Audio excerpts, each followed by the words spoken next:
Is this a visual? This is a visual thing, right? Too. Yeah, it's not just an audio podcast. Correct. All right, then. So I'm taking a big risk here, but okay. Welcome to another Terrific Tips episode. I am Terry, your host. Why Terrific Tips? Can't spell terrific without Terry. So we had to name it Wow. Terrific Tips. I'm so excited to have my friend Murray with us today. I have had him come and teach in my Propel program. I've had the honor and privilege of being part of one of his strategic mastermind groups. And he's just a beautiful person with amazing, amazing knowledge that he just loves sharing with people. So thank you so much for being here with me today, Murray. And I want to introduce you. So for those of people who don't know Murray, Beaulieu is how you pronounce his name. Ooh. Yeah, hey, I got it.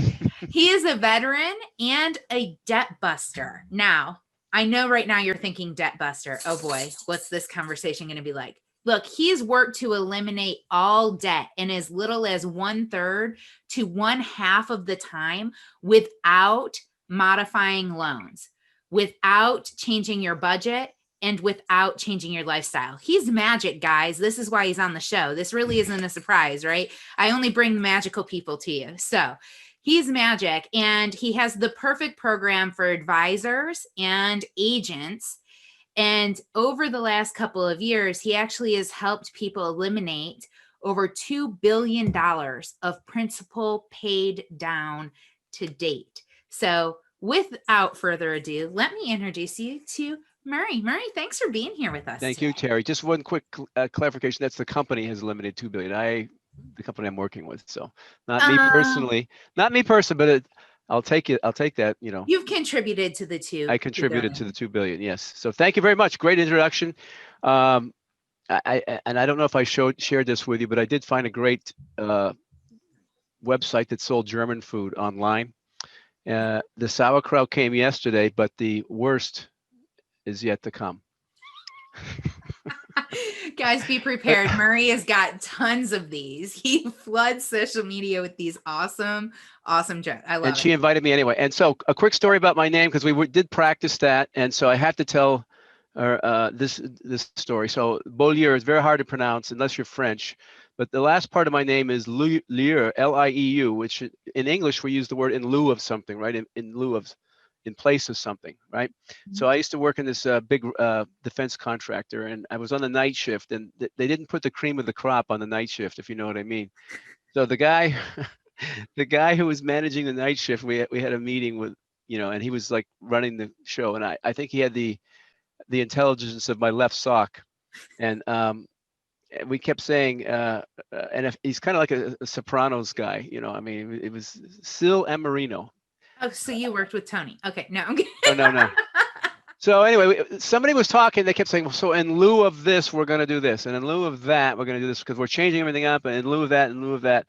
Any questions? And then Sil said, yeah, I got one question. Who is this Lou guy?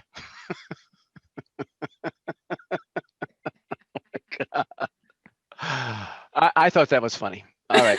Anyway, in lieu of this, in lieu of that, in lieu of this, who is this Lou guy?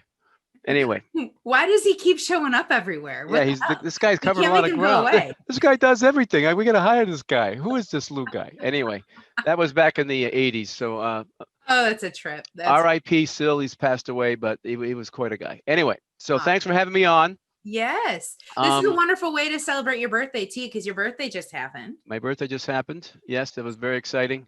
Yeah, Um, and I'm still above ground, so we celebrated that. that's right. And yeah, ready to go here, ready to go.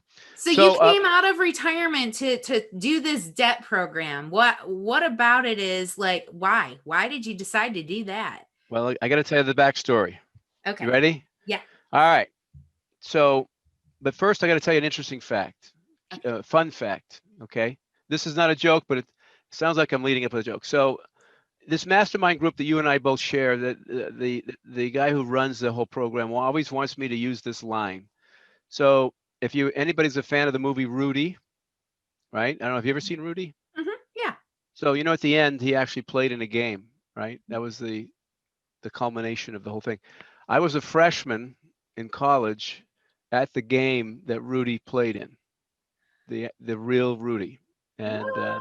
we were cheering. Did you know that? Did I ever tell you I that? didn't know that. No, that's Yeah. cool. We were cheering as students, Rudy, Rudy. However, we didn't know what the heck was going on. There was no, unlike the movie, it stretched a few things, but we read about it the next day in the paper, what was going on. But, we were all chanting Rudy. I was at the game. We didn't really, they carried him off. We didn't really understand the significance of it. And then here's the cool thing.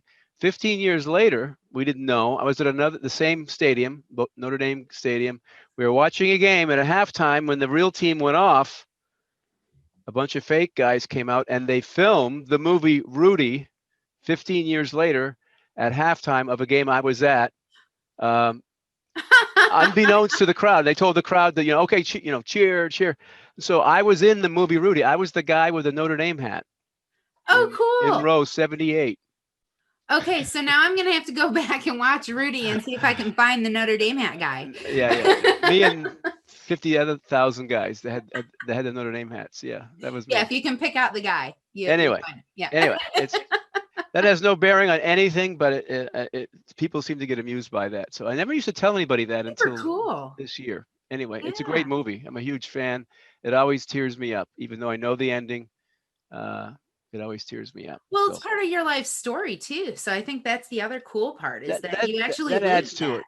Yeah. That adds to it. No doubt about it. No doubt about it. And they did stretch a few things, but it's Don't pretty they cool. always for movies though? They do. Yeah. They do. So anyway, I was in the Army, and then I had 35-year plus corporate career as a financial controller. That's important. Okay, so I managed money for the company. This was internal manufacturing. So if you look at a profit and loss statement for any of the companies I work for, the first thing is revenue, and the second line item is cost of goods sold, right? Mm-hmm. So that was in my later years, that was my responsibility, and I worked for multiple billion-dollar Fortune 500 companies. So it was a lot of money. The last company I worked for was 17 years, semiconductor company. Do you know what semiconductors are? In case you don't know what semiconductors are, Intel is the most famous company that makes semiconductors. They're chips, microchips. Intels are big processors, but there's millions of different kinds of It's not at all what I was semiconductors. gonna guess the semiconductor was. I thought it was related to the automotive or the train Well, industry. there is a lot of semiconductors in cars now, right? Okay. All these things that read, whether you're in a different lane or, if you're, when you're backing up and all that, there's semiconductors there's hundreds of, they not used to, it wasn't the case 20 years ago, but more and more electronics is being introduced to everything, from washers and dryers to microwaves to cars. So they're everywhere. Yeah. And anyway, billions of dollars on the cost of goods sold line. We had 75,000 different parts that we made, 75,000 different parts. And we had to manage the cost to the fourth decimal place, which means hundredth of a penny. And, these things cost, some of these things are like as big as your little fingernail. And the costs vary between 5 cents and $1.50 usually, So when you're selling gazillions of these, it makes a difference to the hundredth of a penny. Oh my God. So we got pretty good at it, and it wasn't me, it was my whole team. We had a great team, we had great systems, we had a great company. We improved the margins because we knew we were able to track all this stuff, and pretty technical stuff. Yeah. And then they offered an early retirement about 3 years ago. They offered everybody, they realized that they were kind of heavy in the senior. They had a history of never laying anybody off, which is very unusual for tech companies. They had a loyalty, and they incentivized people through options and stuff to keep them employed there, so they wouldn't leave. And so they had to develop a very loyal employee base. Good. Very unusual for tech. Tech usually turns over. It's pretty unusual in general in our world, in today's world. In today's world, it certainly is. That's pretty cool. And so, yeah, I'll never forget when I started working there, no one complained about management. I had never worked for a company where no one complained about management because they also had profit sharing built in. So everybody kind of was rowing the boat in the same direction, So Yes. Anyway, yeah. That's So the way to do it. For those of you who are building a company, take note, like profit sharing amongst the entire team, not just the managers. And now all of a sudden everybody's on the same page and no complaints about management. Magical. That's such a brilliant way to build a business. Why did nobody else think of that? yes, it seems so obvious, but the previous companies I worked for didn't do that. Yeah. And when everybody has the same goal, it's amazing how efficient things get. It's amazing how people will go out of their way, do little extra things that make a difference instead of saying it's not my job, or oh, I got to leave, it's 4:30, Right. that kind of thing. They'll stay the extra 10 minutes or the extra half an hour. They'll do make the extra phone call. They'll coordinate, more with whoever else has to be involved instead of just making unilateral decisions. It's just Mhm. people just get I don't want to say programmed, but they're just incentivized to do better for the company. And so, Well, we're trained. I mean, we're all trainable. So if we train our people to want to do better for the entire company, then they're going to have that intentionality. And so the conversation changes, the value of the conversation changes, the value of the communication changes, the frequency of the communication changes, because now there's an intention behind every interaction. You're not just there to kill a couple of minutes. You're there because you have a specific question. You're going to move on because you want to make sure you're respecting everybody's time. So it's probably highly efficient to have that as well. Very, very well put. Very observant. Nice you to catch that. Yeah. Yeah. You can't imagine how powerful it is. I mean, we go to meetings, the bane of big corporations meetings, but people would say, well, how does this affect, how does this affect the margin? Yeah. We have a long meeting about all this, somebody touting their own horn, they're going to bring in some new system, blah, blah, blah, blah. Well, how does it affect the margin? And everybody kind of sat back, and now the onus is on everybody to figure out how their piece affects the company. So pretty cool. Yeah. Thanks for that observation. But yeah, that was definitely a strong point of the company. That's definitely something, like, even in my experience in corporate companies that I've worked for, it's not a conversation that as an underling I was ever privy to, but I bet it would change the relationship for everybody if we were privy to that. Because if you think about it, if you're an employee, you're probably used to showing up and getting a paycheck to do a certain job, right? Yes. So how much time are you spending on Facebook while you're that employee sitting at that desk? Because things got quiet. Things got quiet. Yeah. Well, but if you were incentivized to be productive for the company, the whole time you're there, and not just getting a paycheck, but your bonus is tied to how productive you are, would you be spending time on Facebook, or would you be finding ways to move the company forward? It strongly increases the chances they're going to do something to the benefit of the company, right? Right. The You're first probably going company, to be a little less mad about having to work nights or weekends too. that's right. So the first company I worked for, the first big billion-dollar company I worked for, I never heard of profit sharing. The only people who made that kind of money were the top dogs, and that's why, I don't know. There was a lot of inefficiency. Believe me, it was unbelievable. It's almost like everybody was competing against each other. Oh yeah. We could have done so much better if everybody was doing, and I really was glad to leave that. But and I don't think I said the name, so hopefully I didn't say the name. Okay, well anyway, you would know the name. They're very large. Anyway, so I got this early retirement package. Very generous. And so I was 59, okay, 59 years old. It was strictly based on age, not performance. At least that's what they said. So that's the first time I looked at my personal situation. So here's the reveal, the big reveal. I had been managing billions of dollars for other people, but I never looked at my own retirement.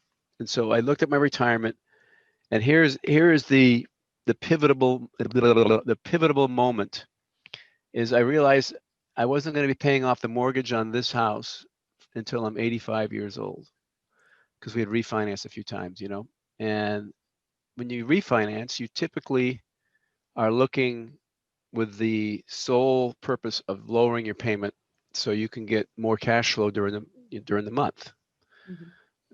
99% of people probably do that. That's what I did.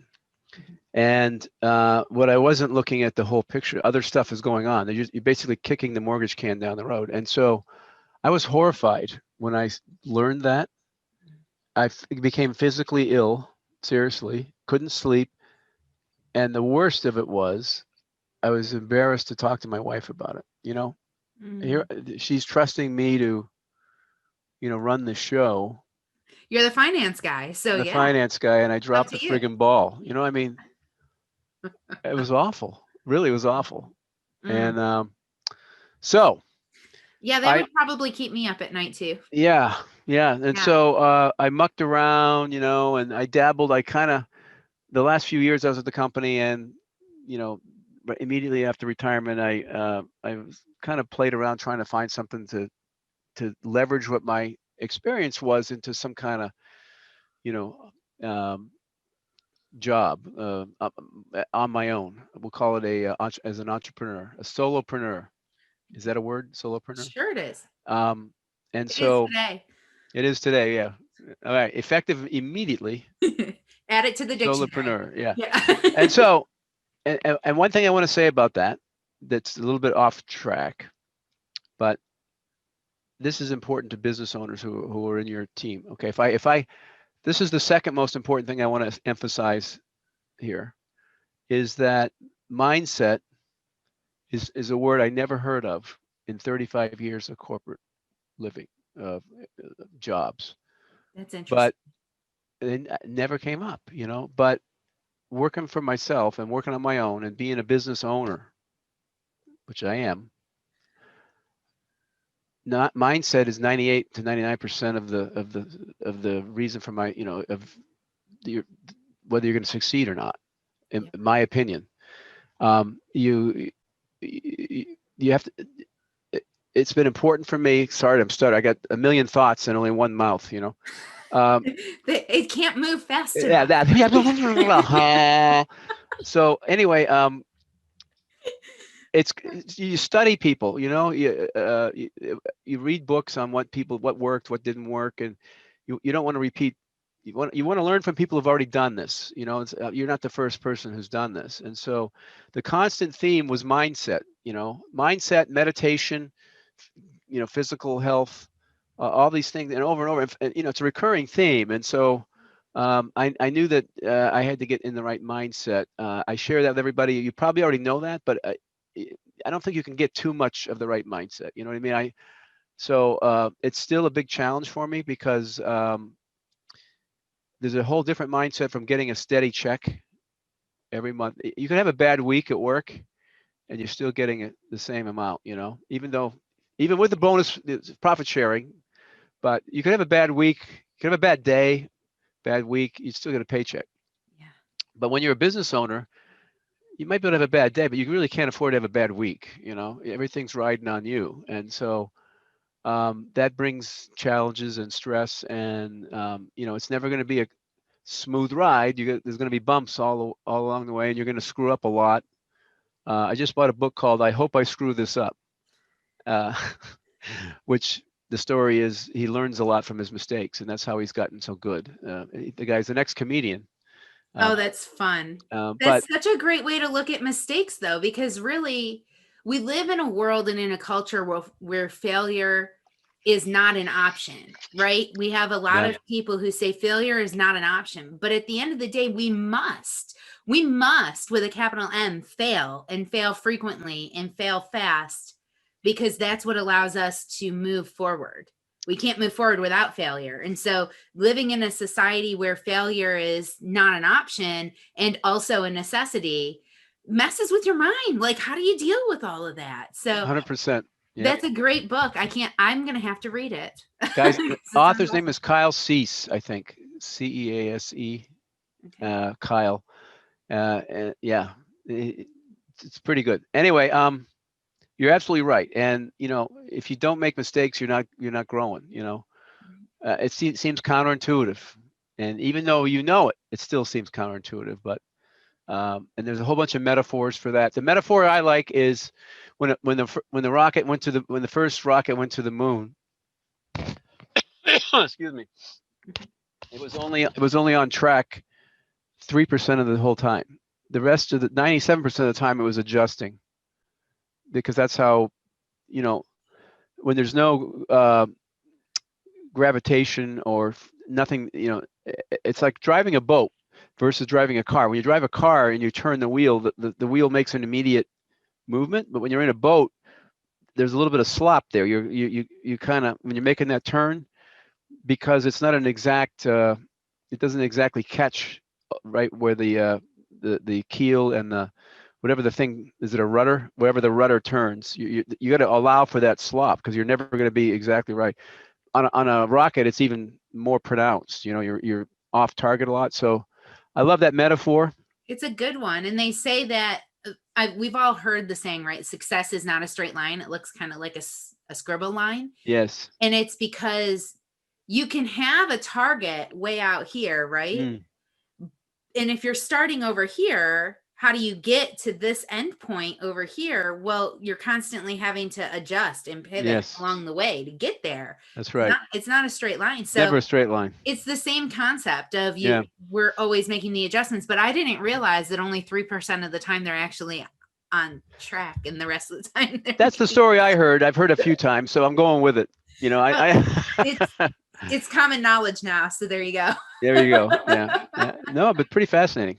You know, and there's a whole bunch of metaphors like that you could use. That's the one I like. So anyway, mindset is a continual battle. I mean, you got to be able to ride out the lows and the bumps and the things that don't work. And you know, So what's something that you do to help your mindset?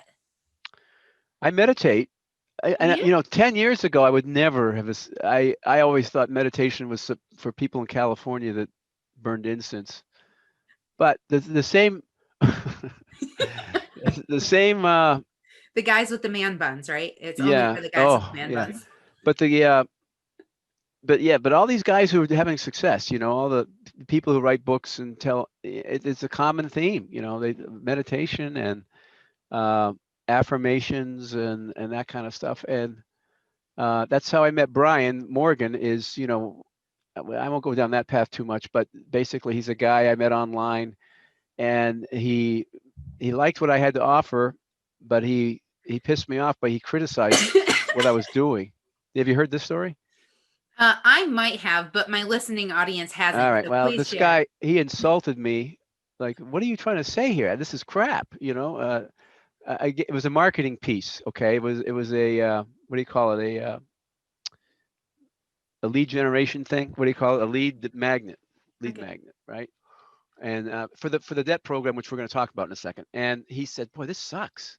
You know, the program, the concept seems like a great idea, but I'd never buy it from you. What are you trying to say here? It doesn't make any sense. This sounds too salesy, blah, blah, blah. And God, I thought it was like over the top criticism. Mm. And my old me would have said, take a hike, pal. And I would have just hung, you know, it would be a virtual phone hang up. We never actually called. Well, actually we did. I don't know what it was. Various videos back and forth. And he just lambasted me over and over. And my old me would have cut him off and just never talked to him again. But something deep inside me said, I was pissed. And I told him, man, you're pissing me off. But something, I felt like I could get something. I could benefit from his feedback. Let's put it that way. There was something about what he was saying that I thought, maybe this is true. You know, maybe somebody else is seeing the same thing. You know, so maybe I'll listen to this criticism. I guess this is a good lesson here. And I would have to say that I don't know what I credit, but I think meditation, being able to just kind of roll with it and not be so hot-tempered, really saved me. And so at the end of the day, so that was about 2 weeks of going back and forth, pissing each other off. And at the end of the day, finally something clicked. Oh, I know what it was. He says, well, I can't do anything with this because I don't know how it works. You're not explaining it. This is just gibberish. And I said, well, the reason it works is because interest is calculated differently, whether it's a mortgage or a car loan or a credit card debt. All of those have different interest calculations. And, you know, most people don't know that. And I didn't know that. And he was like, you could hear a long pause. And he was like, Oh. Uh, And then the conversation went 180 degrees the other way. And at the end of that call, I said, man, I said, not only do I want to hire you, but I'd like you to be my partner. And the rest is history. So the guy is, he does all my content. You know, Brian, he's I an do. extremely smart guy. I introduced him to the network and mastermind groups that you and I are in, and his business has taken off.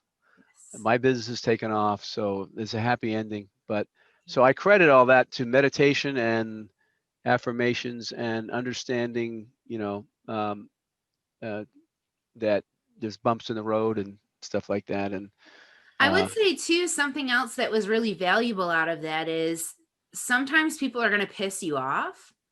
There might be a reason that they're pissing you off, and it's not just to get under your skin, right? It's to teach us something. mm, And a lot of times we as Americans and human beings like to remove the things that piss us off from our life as quickly as possible so we don't keep it around, mm, because nobody likes to be pissed off, right? We would rather be in a happy place, not an angry place, at mm, least most of us.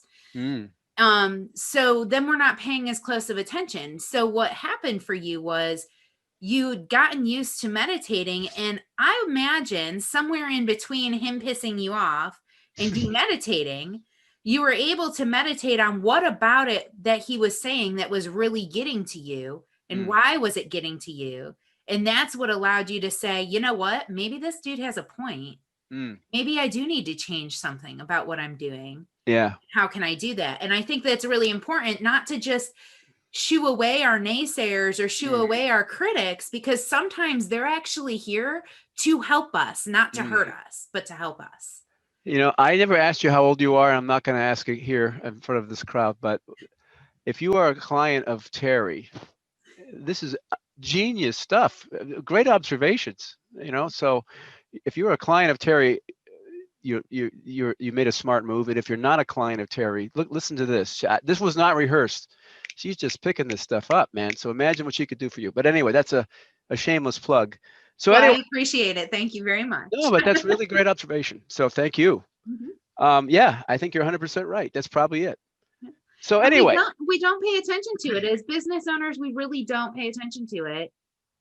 I mean, as authors, we say, as authors, don't look at the critics, they don't know what they're talking about. As mm, movie stars, don't read the reviews because they don't mm, know what they're talking about. Like, yeah, we hear this stuff all the time, but at the end of the day, what if they did know what they were talking yeah. Or if you're a business owner, the customer feedback, I think, would be a good about? Right. a What good if what if they correlation here. did? Yeah. What if they did know? What if they were saying it to help you be better? Yeah, yeah. Yeah. What if you took their advice and improved something that you hadn't seen before? So Right. from an angle that wasn't your perspective, but from the Now listen, customers. super duper easier said than done, Yes. because our emotions get the better of us, right? It's Mm, our emotional state that makes the decision, oh, this guy's being an asshole, I don't want to talk to him anymore, right? mm, So emotions, but that's where meditation comes in. yes. Yeah. Yeah. I think I'm much more calmer and understanding of other people's perspectives. There's a lot of benefits from it. Interesting. I don't even know what they all are, but I just feel better. For a while, I was doing hot yoga, if you can imagine that. I was the oldest guy in the room, and I can't even do regular yoga, let's be honest. Like, I yeah, really have a hard time with some of them, and like hot yoga just makes me cringe. Like, I it- can't do it. well, I'll tell you this. So this is way off target, but so they let you come to one trial thing, Mhm. and it was pretty packed, and it was really hot, and I did have no idea what I'm doing, and and she's Must have yelling. been before COVID, just That saying. was definitely before COVID. Yeah. And she's yelling out all these, moves. I didn't know what the hell she's so I'm looking around, and I feel awkward. Like, am I supposed to look at people? Because I don't know what I'm doing. I'm trying to, and I almost died, and I'm leaving, and I go, man, I don't know if I can do this. And she says, well, if you think you can do it or you don't think you can do it, you're right. Yep. And I said, that pisses me off. I'm going to do this. I didn't say that, but Thank you, Henry Ford. I just decided to do it, and I did it for a few months before they closed for COVID. Yeah. So anyway, yes. Fun. So That's awesome. So I looked at my, so I'm going, let's go back, let's dial it back in before I could talk for hours about that. But so I was dabbling around with some personal business opportunities slash strategies, and nothing was really uh, had much traction. And then some guy that I was trying to sell something to online said, "You got to try out." You got to try out this debt. You got to look at this debt program. So some guy I was trying to sell something to acted eventually sold me something. He tried. It took 5 calls because I didn't want to listen to him. But finally, the 5th call, there was 2 things, and this is important. There's 2 things that caused me to look at this program. Right. One of them was, and have you heard of Ernst and Young? Yes, the name sounds vaguely familiar. All right. So Ernst and Young was in my auditing underwear for the last 35 years. They are one of the top 3 largest accounting firms in the world. That's why the name sounds familiar. And yeah, and they used to be like the big 8, and now then there was the big 4. I think now there's the big 3 because they keep having mergers. But they are known as, they're kind of like the bedrock. Like they're very stodgy. By the book. Stamp of approval. You got to get their stamp of approval before you can release your earnings report and all this other stuff. They were just, the stereotypical image of accountants, that you'd have. And so, Pocket protectors and all. exactly. And so they had given the company behind this debt program Entrepreneur of the Year award 20 years ago. And I was like, first of all, I didn't even know Ernst & Young did that. But to me, that was big because that shows that they vetted this company out. The program works to eliminate debt. And by the way, the tagline is, as you said, it shows people how to eliminate all debt within 1/3 to 1/2 the time, without additional backup, without additional out-of-pocket expenses, or without modifying their loans. It's pretty amazing. So I was very skeptical. But anyway, they vetted it out. They proved it out. They gave it the award, and 4 other companies. And I have to say this because I think it's compelling. 4 other companies that they awarded the same award, different years, of course: Microsoft, Starbucks, eBay, and Apple. Interesting. And then our company, which you've never heard of, but pretty good company. Okay. So anyway, that was big. That caught my eye as a former financial guy. That was a big deal. The second thing that got me was, as part of the process, when we show somebody what this is, we run their numbers. Okay, so this guy ran my numbers, which put my debt and my income and so forth into the actual program, and it spits out when your debt elimination date is going to be and how much you can save. And it's guaranteed, by the way, guaranteed. And my report came out, and my debt end date went from 30 years to 7. And I'm going to be able to save $110,000 on interest on my house and on my, I have a home equity line. That was life changing for me. Sure. It's like 100,000 pounds of weight were lifted off my shoulder. You got to be kidding me. And without extra out-of-pocket expense, not one of those pay extra payments every month, make 2 payments a month instead of 1. None of that stuff. I mean, those will work. The extra payment, the pay twice instead of once a month, doesn't require extra out-of-pocket either. That will work, but it won't be as fast as this, and it's hard to maintain that discipline. Yeah. But I would encourage people to at least look at doing something like that. But anyway, this blew me away, and and the question everybody has is, for 2 things: that's too good to be true, and how does it work, right? Right. And so all I can say is on how it works is it's like a financial GPS. It recalculates. It's not a one-time thing. You manage your information on this program. You don't do anything different than you already did, that you're already doing. You pay the bills the same, and every once in a while, it's going to recommend you do something. You're going to move some money somewhere. It's going to take advantage. It knows all the bank rules.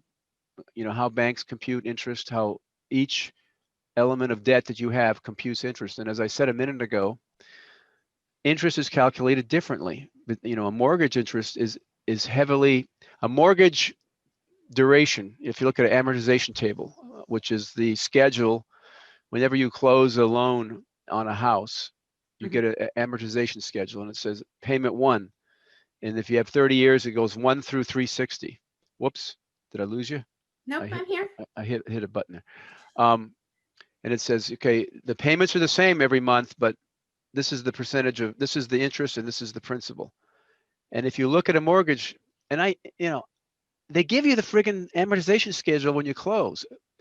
And it's not like they're trying to hide it, but you are signing a bunch of stuff there. You're signing like 30 pieces of paper, and they kind of want you to go through that fast. You're looking through, yeah. And if you look at the table, the first 7 years are all mostly interest you're paying.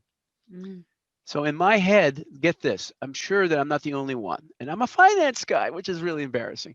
But if I'm getting a 4% loan, right, which 10 years ago was a good rate, now it's like 3% or less. The rates are really low. But let's say 4%. I'm thinking if I borrow $100 and I have a 4% loan, that's going to cost me $4. That's what I'm thinking. But if you look at a mortgage and you do the math, and you take the total interest you pay, if you pay all 30 years, the total interest you're paying is almost the same as what the principal was, even on a 4% loan. Now, how is that possible? That's because it's computed differently. It's not the same. It's not, there's open-end loans, closed-end loans, compound interest, simple interest. There's all these different kinds of interest, and that is not calculated like the scenario. The 4% of 100 is $4. It's not calculated. So it's not calculated like it would be on a credit card, for example, where you have a 15% interest rate on your credit card, which is pretty average for credit cards in today's space, and that is for everything that's on the card, regardless of when it gets put on the card. It's for the course of a year. It's the average balance on, usually it's the average balance on whatever for that month, Right. So but that interest rate is calculated over the course of a year. So if it's a 15% interest rate, it's 15% over the course of the year based on your average balance for the month. Which is a high rate, but because it's calculated differently, you might not pay as much as you do in a mortgage. So anyway, the program knows all these rules. Let me give you two, and it'll tell you to move money where it'll leverage all your resources most efficiently with the goal of paying off all your interest payments to zero as fast as possible. And let me give you two. It's got 26 pages of algorithms in the background, and it does all the thinking for you, and it's very easy to use interface. So I still don't get how that works. Well, let me give you two scenarios of why this works. So you think of a credit card. You just said credit cards. I'm not suggesting everybody go out and charge everything to their credit card, but you know that if you get 30 days to charge stuff before they start charging interest, right? So that's an example of the program knowing a rule. So it will occasionally tell you to move something into a credit card, knowing that 30 days of time there, you're going to use that money to get a big bang for your buck. Maybe your mortgage, or maybe it'll figure out something else, whatever you're paying, maybe your student loan, but it'll pay off a portion of that debt and leverage. It's called a float, interest rate float, using arbitrage. It'll leverage the fact that you don't have to pay any interest on that for 30 days. And when you do pay interest, it's the average daily balance, which is going to be low because for 29 days it was zero, right? Even if it's a 15% credit card, you might end up saving money if you take credit card money and pay off your lower interest mortgage. Now, I'm not suggesting you do that. The program will tell you to do that. But that's an example of how it leverages all this stuff to your benefit, and you don't have to make any additional out-of-pocket expenses. So my parents, when I was a kid, used to call that robbing Peter to pay Paul. Well, sort of like that, yeah. But within the rules and, to your favor. And no one gets hurt except the banks. So I think everyone would agree that you gladly rob Peter to pay Paul if it's going to pay off your mortgage faster. So Here's another example of how that works. What the bank is doing right now. Do you have a checking account? Yeah. And how much interest is the bank paying you for your checking account? Like 0.25% or something like that. That's higher than most people. Mine's Mhm. zero. It So oh yeah, for the checking account, that's right. It's zero. Like for the zero. savings account, it's like less than a quarter of a percent. Microscopic is something, but it's microscopic. Yeah. Right. So, and then they throw these generous things like, well, if you keep a 10,000 minimum or, in your Something checking account, stupid. we won't charge you the luxury of letting your money stay in our bank. So now you get $10,000 in your checking account earning zero interest. So what does the bank do with that money? They loan it. They loan it out. They loan it out. They loan your money out for outrageous, well, I won't say outrageous, for whatever the going rate is. So they're making money off your money. So we're reversing that is what we're doing in this program, Um, that's called again, I think that's called float or interest rate float or something like that. Yeah. So they they're making, if they're doing a mortgage, they're making 4%, or as I just said a minute ago, it's a lot more than 4% off a mortgage, or 15% 100%. off a credit card if they're loaning that out, right? So that's what we're showing you to do. We're going to this program gives the consumer the power to understand all that. I had an interview with the owner of this company who's extremely passionate like me about getting this out to as many people as possible. In fact, I had a call with him yesterday, and he said a quote which I thought was very powerful. He said that the banks and other financial institutions take advantage of the illiteracy of the consumer for their success. And that wasn't meant derogatorily to the consumer. It's just that they make it so confusing and they hide stuff. It's not they hide stuff. Everything they do is legal, but they don't make it easy to understand. Okay. And once you understand that, You basically have to have a finance degree to understand the jargon that they have in their stuff. it would Yeah. seem that way. Yeah. So Yeah. here's a question, Terry. Have you ever noticed that when you drive through any city, the largest buildings in the city have the name of a bank on them? Oh, yes. Have you noticed that? Why? They're Yeah. really good with money. They squeeze everything out of every asset they have to their credit. They're very smart. And so And there's a bank on every street corner. there's a bank on every street corner. And They so own more land than anybody else. so yeah, they're landlords in addition to money managers, right? Right. So anyway, what we do is we give you that power, but you don't have to know how to do it. You just take advantage of it. The program is like a financial GPS, and it adjusts in real time for real life circumstances. And you can do what if scenarios. You can say, well, look, my new debt date is going to be in 8 years, as opposed to 30. My debt end date, and you have that on your dashboard, and that's like constantly being reinforced in your mind. And every decision you make is now going to be smarter. And we find that the date, when we first sit down and run your numbers, that date is typically 20% conservative, because people get smarter as they use the program, and it starts to influence how they behave. They make smarter financial decisions, and as a result, that's why we can guarantee that no one's ever taken us up on this, because people leverage the program to make smarter decisions financially. And you can plan ahead with these what if scenarios. You can say, what if I want to buy a second home, in 2 years now? And and so you can program that in, and then you can figure out what your new debt date is, utilizing this program. And it's amazing how much this gives you the financial freedom to make. It'll guide you on every decision you'll make from now and into the financial future, because this program is for life. And I am so passionate about it. I mean, it's so brilliant. This is obviously a lot of, I'm laying it on thick here, but I'm telling you, I am so passionate about what it does. I didn't even know something like this existed. Yeah. And I just have to share that when the burden of dropping from 30 years to 7 came off my shoulders, I knew I had to share this with as many people as possible. And I came out of retirement to share this because it's a big deal. And people are so mired in debt. Let me ask you this. So I don't know if you may be old enough to know, when you saw a car ad on TV, you used to say, it used to say, well, this car is only $29,500 or whatever.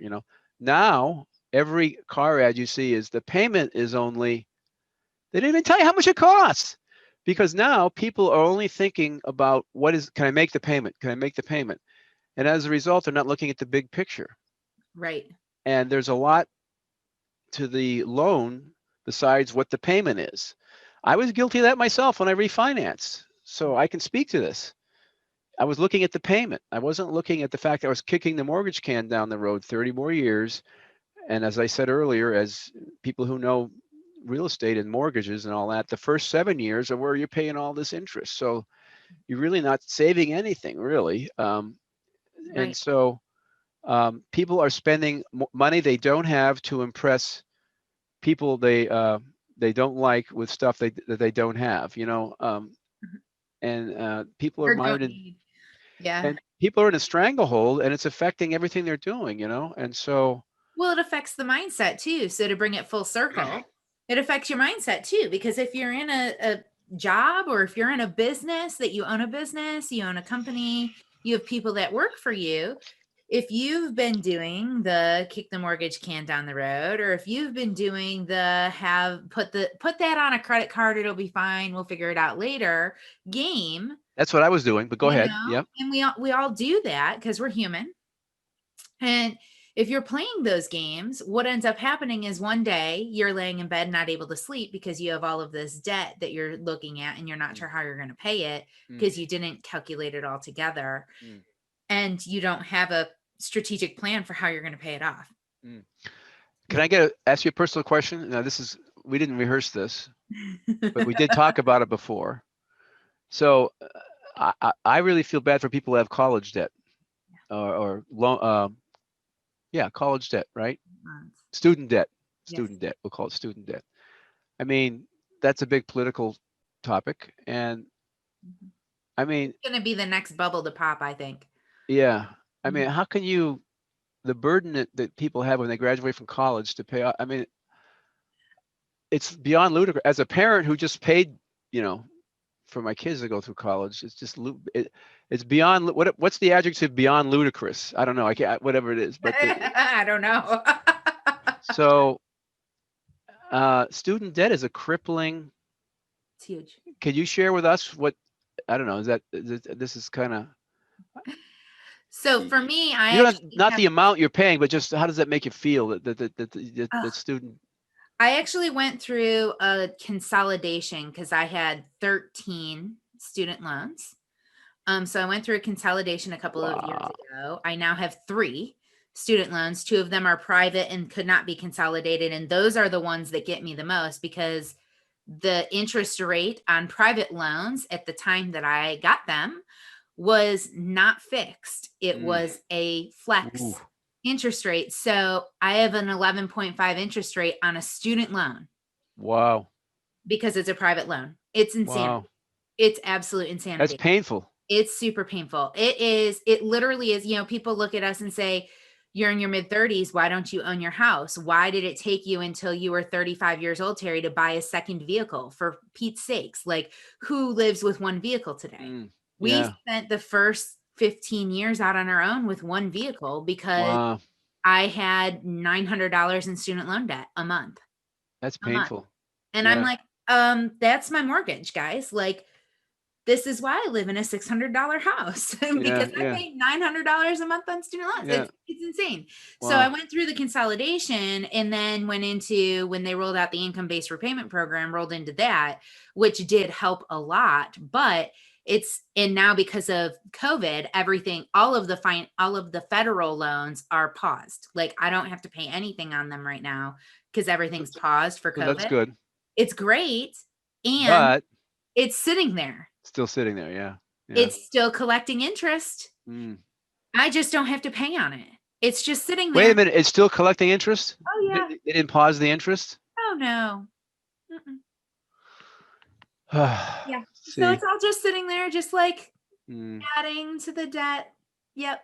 And I'm just like, you know what? I don't have to pay it right now. I know nothing. Well, that's how I was with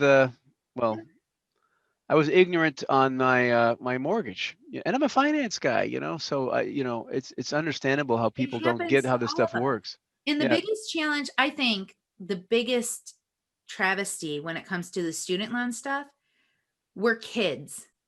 We're Exactly. 18 years old. Yep. And we're being forced to sign a note that says, I promise that upon perjury or death, I will pay this off. Because what the hell else are you going to do if you need to go to school and get an education? Yeah. What other choice do you have? It seems like a criminal offense there, right? It's criminal. And they can and they have put people in prison for not paying student loans. And I'm like, they're 18 years old. What do they know about what they're taking and what they're doing? To them, it's like, it's an opportunity to go to school and better myself. It's an opportunity to get a job. Yeah, sure. I'll have a job. I mean, I even remember when I signed one of my student loans, I was looking up what I was going to do as a career path and what I was like going to school for. And I said, oh, entry-level positions for this career path are $35,000 a year. So if I make $35,000 a year, my student loan is X. If I live with mom and dad for the first, 3 years out of school, I will have my student loans paid off in 3 years. No problem. Done. Problem solved. Yeah, it doesn't work that way. Right. It does not. If you had no other expenses, if you didn't go anywhere and didn't eat anything and just live with your mom and dad and didn't buy a car or had no life, yeah, you maybe, and the Maybe. wind was 5 miles an hour, on Tuesdays.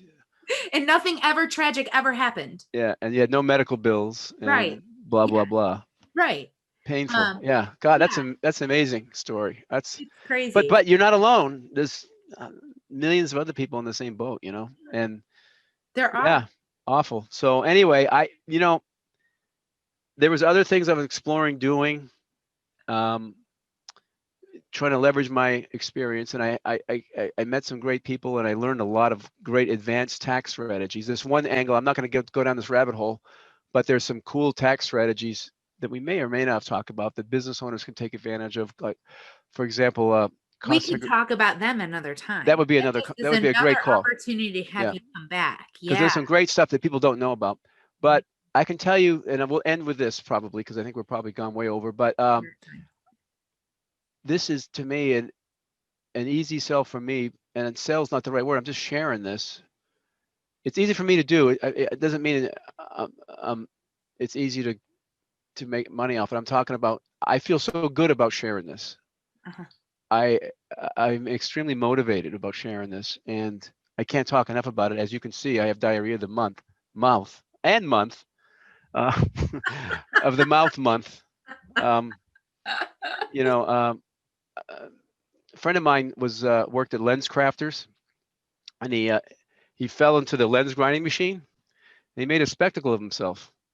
But anyway, I just can't stop talking about this program, and so I just feel like more people need to know about this, and it just makes me feel good that I can help somebody out. Murray, what's going to be the best way for people to get in touch with you? Because I think this has opened up a can of worms in terms of questions people might have, how this might be able to help them specifically.